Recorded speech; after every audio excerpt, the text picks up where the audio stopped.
A saint is someone who lives a life of heroic virtue, according to the definition of the Catholic Church, in deciding whether or not to canonize a person once they've died as an official saint who would be recognized in the liturgical prayer of the Universal Church.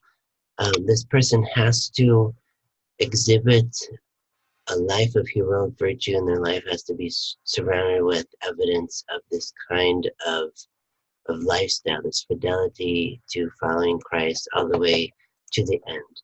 So today we want to have a look at one example of a saint, a man who lived a life of heroic virtue. His name is St. Thomas More, who lived, you see the dates there, from the late 15th century into the 16th century. A married man, and had several children. We're going to look at some details of his life. St. Thomas More um, served as the Chancellor to King Henry VIII, the King of England, and Thomas More lived this life of holiness. He said that to aim at honor in this world is to set a coat of arms on a prison gate. He saw that there was a higher calling in life, a higher road than worldly accolades and honors, that these themselves are part of the trap of self-absorption and egocentrism. So Thomas More would wear, see a picture here, it's called a hair shirt.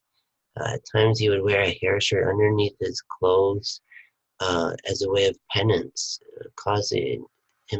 willfully causing himself discomfort to be turned back every second to the things of God rather than the things of this world. He had a high secular position, the king's right-hand man in many respects, and he knew that his temptations were many that surrounded him. So he also would engage in a practice called self-flagellation, not to the degree of injuring himself profoundly, but voluntarily causing himself physical pain, again, to turn all of his thoughts toward the will of God.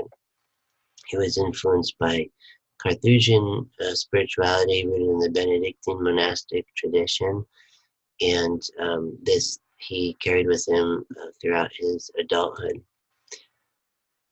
So he's considered himself the king's good servant, but God's first. And as many testified about his life as a lawyer, a premier lawyer in the land of England, he would take up cases of the poor who could not afford a lawyer to represent them in a court of law. And he was called the best friend the poor ever had.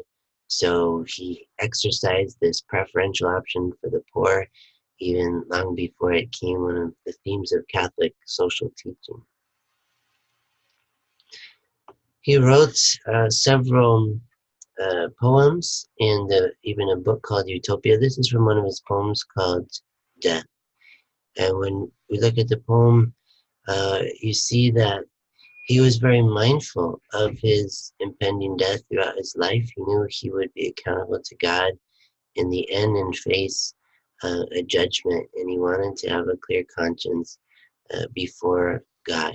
So it's very interesting to read this poem, as you can see, and read it for yourself. Maybe pause the video and meditate upon it a while. Here's from another work of his called The Last Things. Again, thinking about the remembrance of death, not as something far off, but as something very near, present at every instant, if we're honest with ourselves as we go about this life. And he encourages us to flee vain pleasures of the flesh that keep out the very pleasures of the soul. Such a profound wisdom, Thomas More. St. Thomas More would meet his fate in a great ordeal that happened as King Henry VIII, through what was called the Act of Supremacy, wanted to be both the head of the state of England and also head of the church. Um, as he was excommunicated by the Pope, part of what was going on, he wanted to divorce his wife Catherine and marry another woman, Anne Boleyn, and the the Pope and bishops did not see grounds for an annulment, and so on. So there's a lot of things political going on. Thomas More did not support King Henry VIII's divorce or the Act of Supremacy, so Thomas More was imprisoned for about a year and then executed by the king's command. He was beheaded and became a martyr in this way. So many of the saints in the life of the church are martyrs, and Thomas More is one of the great saints of the church. It's a pleasure to talk about him and his life, his legacy. Thomas More.